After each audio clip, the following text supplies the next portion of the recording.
ఇది కదా ఆఫర్ అంటే ఇప్పుడు ఎంత కొంటే అంత ఫ్రీ విఆర్ఆ fine silver jewellery Jubilee Hills check post Hyderabad. నమస్తే, వెల్కమ్ టు సుమన్ టీవీ. నేను మీ స్వాతి. ఈ రోజు మనతో పాటు ఉన్నారు Suman TV chief editor Keshav గారు. నమస్తే సార్. నమస్తే సార్, ఈ రోజు నేను ఒక పొలిటికల్ కానీ లేకపోతే ఇంకా వేరే వేరే విషయాలు ఏమి నేను అడగదలుచుకోలేదు. ఒక మూవీ గురించి కొన్ని డీటెయిల్స్ తెలుసుకోవాలనుకుంటున్నాను సార్. ఎందుకంటే ఒక హిందీ వర్షన్లో వచ్చిన మూవీ చావా మూవీ గురించి వేరే వేరే రాష్ట్రాల్లో చాలా పెద్ద డిస్కషన్ నడుస్తుంది. అది హిందీ వర్షన్లో మాత్రమే రిలీజ్ అయింది. విజయవాడలో అసలు దాని టాపిక్కే లేదు. ఆ పేరు కూడా విన్న వాళ్ళు చాలా తక్కువ మంది ఉన్నారు. కానీ సూపర్ డూపర్ హిట్ టాక్, అంటే చాలా పాజిటివ్ టాక్ వస్తుంది. ఒక హిస్టారికల్ బ్యాక్ డ్రాప్ లో మూవీ ఉంటుంది. అది కూడా హరిహర వీరమల్లు సినిమాకి, అంటే సేమ్ స్టోరీ లాగా కనెక్ట్ అవుతుందనే టాక్ కూడా వినిపిస్తుంది. అసలు ఆ స్టోరీ, అంటే చావా మూవీ స్టోరీ ఏంటి, అసలు దీనికి ఎందుకు కనెక్ట్ చేశారు, అంత పాజిటివ్ టాక్ రావడానికి రీజన్స్ ఏమై ఉంటాయి? ఫస్ట్ చావా అంటే మీనింగ్ తెలుసుకోవాలి మనం. చావా అంటే మనం తెలుగులో పులి బిడ్డ అంటాం కదా, అలాగే చావా అంటే సింహం బిడ్డ అన్నమాట. ఛత్రపతి శివాజీ మహారాజ్, మనం పేరు బాగా విని ఉంటాం. సరే, ఆ సినిమాని మన ఈ హరిహర వీరమల్లు ఎలా కనెక్ట్ చేశారు? అంటే ఈ రెండింటికి ఒక సిమిలారిటీ ఉంది. ఎందుకంటే 1680లో సంభాజీ మహారాజ్ పోరాటం చేశాడు. 1707-6లో అనుకుంటే బహుశా ఇతను చనిపోయాడు, ఔరంగజేబు. ఆ తర్వాత అతని యుద్ధాలన్నీ, అంటే సంభాజీ మహారాజు మరణించిన తర్వాత దక్కన్ పైన దండయాత్ర మొదలైంది. 1680 నుంచి 1700 వరకు కూడా దక్కన్ రాజ్యాలను ఆక్రమించుకుంటూ, ఇప్పుడు నేను చెప్పాను కదా, కుతుబ్ షాహీల్ని ఓడించి హైదరాబాద్లో నిజాం ఉల్ ముల్క్ని తీసుకొచ్చి ఆయన రాజప్రతినిధిగా ఇక్కడ పెట్టాడు. అక్కడ నుంచే నిజాం డైనాసిటీ స్టార్ట్ అయింది. వీళ్ళు ఔరంగజేబు ప్రతినిధులుగా ఇక్కడ చేస్తున్న అరాచకాలని వ్యతిరేకిస్తూ ఒక వ్యక్తి పోరాటం చేశాడు, సర్వాయి పాపన్న. ఆయన సర్దార్ పాపన్న గౌడ్ అని చెప్పని కూడా అంటారు. ఆయన కథని ఒక ఇన్స్పిరేషన్గా తీసుకుని హరిహర వీరమల్లు కథను మేము చేస్తున్నామని సినిమా టీము గతంలోనే అనౌన్స్ చేశారు. అతను ఇక్కడ నిజాంని వ్యతిరేకించాడు, నేరుగా ఔరంగజేబుతో కూడా పోరాటం చేసినటువంటి వ్యక్తి. అతను ఒక దొంగగా రికార్డులో రాశారు, కానీ అతను ఒక రాబిన్ హుడ్ ఆఫ్ తెలంగాణ అంటారు ఒక రకంగా.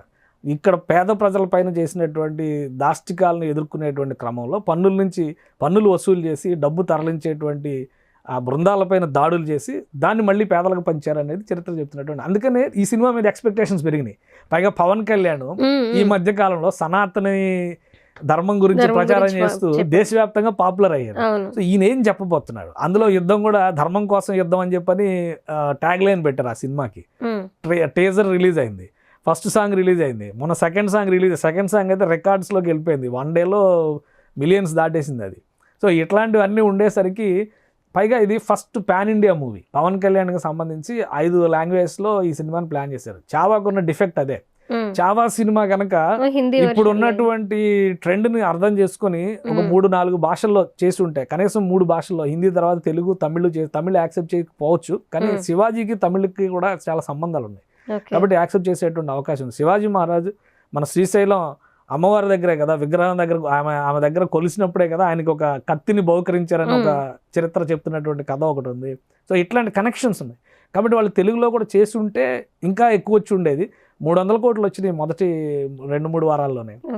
కాబట్టి అది ఖచ్చితంగా పెద్ద హిట్ అయి ఉండేటువంటి సినిమా. ఇప్పుడు డబ్బింగ్ వెర్షన్ ఏదో తయారు చేస్తున్నారు త్వరలో తెలుగులో. ఎందుకంటే చాలా మందికి లాంగ్వేజ్ అంతా కూడా హిందీ మరాఠీ కొంత మిక్స్గా ఉండి, అటువైపు ఏమో ఉర్దూ మిక్స్ అయి ఉండేటువంటిది. ఎందుకంటే ముస్లిం కల్చరు, ఔరంగజేబు, మొఘల్స్, ఆ లాంగ్వేజ్ని అర్థం చేసుకోవాలంటే అది ఉర్దూ కల్చర్. సో అక్కడ ఒక 3 రకాల భాషల మిళితమైనటువంటి సినిమాలా కనిపిస్తుంది అది.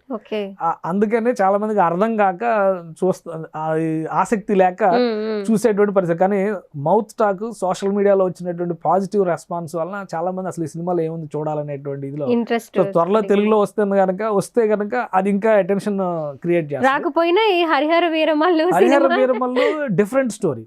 సో ఆ సినిమాతో కనెక్ట్ చేసుకుని ఫస్ట్ సాంగ్ మంచి టాక్ వచ్చింది, సెకండ్ సాంగ్ హిట్ అయింది. ఆల్రెడీ టీజర్ వచ్చినప్పుడు కూడా చాలా మంది అద్భుతంగా ఉంది అని చెప్పిన ఎక్స్పెక్టేషన్స్ పెరిగినాయి. సో ఈ సినిమా కూడా ఆ స్థాయిలో ఉంటది. అంటే మన సన్స్ ఆఫ్ ద సాయిల్, ఈ భూమి పుత్రులు వాళ్ళ అణిచివేత పైన చేసినటువంటి ప్రతీకార దాడులు ఎలా ఉన్నాయి అనే దానికే ఈ సినిమాలు సజీవ సాక్ష్యాలు అనమాట. మనం అలాగే చరిత్ర పుస్తకాలు చెప్పట్లేదు కదా, కాబట్టి ఈ సినిమాలు చూస్తే అన్నా కొంత కనెక్ట్ వస్తుంది. అంటే సినిమా మొత్తం కరెక్ట్ అదే అని చెప్పని మనం చెప్పాల్సిన అవసరం లేదు.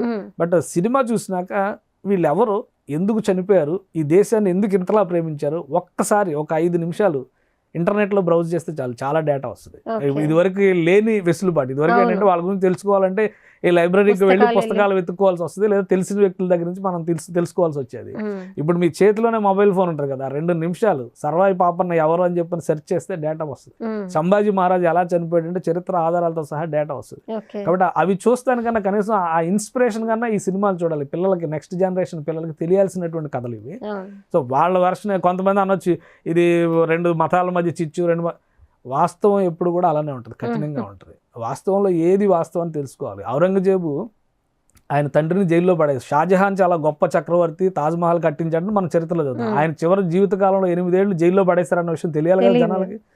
ఔరంగజేబు ఆయన కాదు, వాళ్ళ అన్న దారా షికా అనేటువంటి వ్యక్తిని షాజహాన్ రాజు నా తర్వాత వీడు చక్రవర్తి అని చెప్పి అనౌన్స్ చేసినటువంటి వ్యక్తిని ఉమ్, తల నరికి ఆయన సోదరులందరినీ చంపి సింహాసనం ఎక్కాడన్న విషయం అది అబద్ధం కాదుగా, చరిత్రలో ఉన్నటువంటిదే కదా.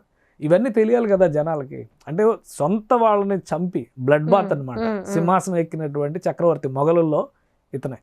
So okay. మిగతా వాళ్ళే కూడా కొన్ని కథలు ఉన్నాయి, బట్ ఏంటంటే ఇతను చాలా నొటోరియస్గా, అందుకని అంత స్ట్రాంగ్ పదాలు వాడాల్సి వచ్చింది. అట్ ద సేమ్ టైం అప్పటి వరకు మొఘల్ చక్రవర్తులు అక్బర్ ఉన్నాడు, ఈ ఇలాహి అనేటువంటి ఒక మతాన్ని స్థాపించి అన్ని మతాలు ఒకటే అని ఇస్లాం హిందూ ఐక్యత కోసం ప్రయత్నం చేశాడు. కానీ ఇతను అందరికంటే ఇస్లాం చాలా గొప్పదని చెప్పాడు. అది చాలా వాస్తవం. మిగతా ఇతని హయాంలో ధ్వంసమైనటువంటి మందిరాలు ఎక్కువ, అక్బర్ వాళ్ళ హయాంలో వాళ్ళు ఎంతైతే కలపాలని చూసారో ఇతను అంత విభజిస్తూ పోయాడు. ఓకే. అందుకనే మొఘల్ సింహాసనం ఔరంగజేబు తర్వాత పతనావస్థకి వెళ్ళిపోయింది. ఆ తర్వాత వచ్చిన రాజులు ఎవరో కూడా నిలబడలేకపోయారు. ఓకే. చివరికి బ్రిటిష్ వాళ్ళు కూడా ఊరికే వాళ్ళని అలా నామకే వాస్తే పెట్టి వాళ్ళ పేరుతో వీళ్ళు పరిపాలన చేశారు. చివరి చక్రవర్తిని తీసుకెళ్ళి కూడా మ్యాండలే జైల్లో, బర్మా జైల్లో పడేశారు చివరికి.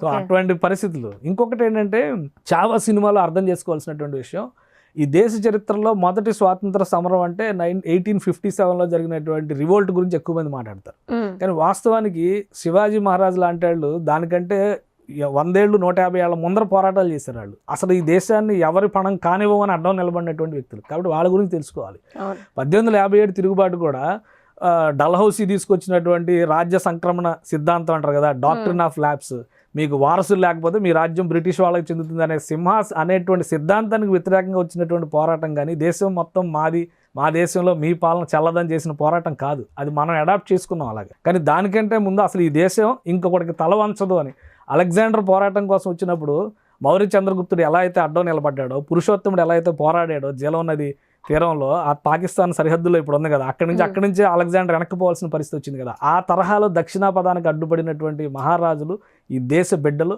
శివాజీ మహారాజ్, సంభాజీ మహారాజ్. ఓకే. అందుకని చావా ప్రతి ఒక్కరి గుండెని అదిమి పట్టుకుంది. సార్ ఇప్పుడు వరకు తెలియదు చాలా మందికి, మన విజయవాడలో తెలియదు అని చెప్పాను సార్ నేను. మీరు చెప్పిన ఈ అనాలిసిస్ చూసిన తర్వాత ఖచ్చితంగా అర్థం కాకపోయినా అంటే ఒకటి ఇక్కడ దక్షిణ ప్రాంతంలో, దక్షిణ భారతదేశంలో ముఖ్యంగా ఇప్పుడు ఆంధ్ర నుంచి దిగువ ప్రాంతాలు, ఆంధ్రాలో కూడా సీడెడ్ ఉందంటే రాయలసీమ ఉంది. రాయలసీమ కూడా నిజాం నవాబులు ఏలుబడిలో ఉన్నటువంటి సందర్భంలో ఇస్లాం ప్రాబల్యం ఎక్కువగా ఉండేది, ప్లస్ మన సంస్కృతిని అణగదొక్కేటువంటి పరిస్థితి ఉండేది. ఎప్పుడైతే ఇలాంటి వాళ్ళందరూ పోరాటాలు చేయడం వలన అక్కడతో వాళ్ళకి అడ్డుకట్ట వేయగలిగారో దక్షిణాది రాష్ట్రాల మీద ఆ ఎఫెక్ట్ చాలా తక్కువ ఉంటుంది. కేరళలో ఎందుకు ఉంటుంది అంటే ఫస్ట్ వచ్చినటువంటి అరేబియన్ వర్తకులందరూ కేరళ నుంచే వ్యాపారం చేశారు, మలబార్ తీరం నుంచి. అలానే యూరోపియన్ వర్తకులందరూ కూడా మొదట వచ్చింది కాలికట్. సో అక్కడి నుంచి, అందుకని అక్కడ క్రిస్టియానిటీ ఉంటుంది. కానీ మీరు ఎక్కువ గమనిస్తే ఈ కొసను తూర్పు తీరంలో ఉన్నటువంటి ఆంధ్ర ప్రాంతంలో కానీ తమిళనాడు ప్రాంతంలో కానీ చాలా తక్కువగా ఉంటుంది. ఆ సాంస్కృతికంగా వాళ్ళు అడ్డుగోడలుగా నిలిచారు కాబట్టి ఆ ప్రభావం మనకు తక్కువగా ఉంది. వాళ్ళ గురించి వాళ్ళ ప్రాబల్యం మనం తెలుసుకోవాల్సిన అవసరం రాకపోయి ఉండొచ్చు. కానీ చరిత్ర నిజం చెప్తుంది కదా, చరిత్రలో మనం అందరం ఒకటి భారతీయులు అనేటువంటి ఐక్యత ఇలాంటి వీరుల్ని చూసినప్పుడే వస్తుంది. ఆయన మరాఠా యోధుడనే చెప్పొచ్చు, కానీ ఈ దేశం కోసం పోరాడినటువంటి యోధుడు. అలానే అల్లూరి సీతారామరాజు గురించి ఈరోజు దేశం మొత్తం తెలుసుకునేటువంటి పరిస్థితి ఎందుకు వచ్చింది? ఆయన ఇక్కడ మాత్రమే వీరుడా కాదు కదా, తెల్లవాడిని ఎదిరించిన వీరుడి కింద ఆయన గుర్తించారు. కాబట్టి ప్రతి ప్రాంతానికి ఒక ప్రత్యేక ఉంటుంది, ప్రతి ప్రాంతానికి ఒక సమరయోధుడు ఉంటారు. వాళ్ళని గుర్తించాలి. వాళ్ళని గుర్తించి భవిష్యత్ తరాలకు కనుక చెబితే ఈ భూమి గొప్పతనం, ఈ సంస్కృతి గొప్పతనం, మన వారసత్వ గొప్పతనం తెలుస్తుంది. అది తెలుసుకునే ప్రయత్నంలో భాగమే ఈ Chhaava movie. Okay sir, thank you so much. Suman టీవీలో మీ పర్సనల్ అండ్ బిజినెస్ ప్రమోషన్స్ కోసం కింది నెంబర్కి కాంటాక్ట్ చేయండి.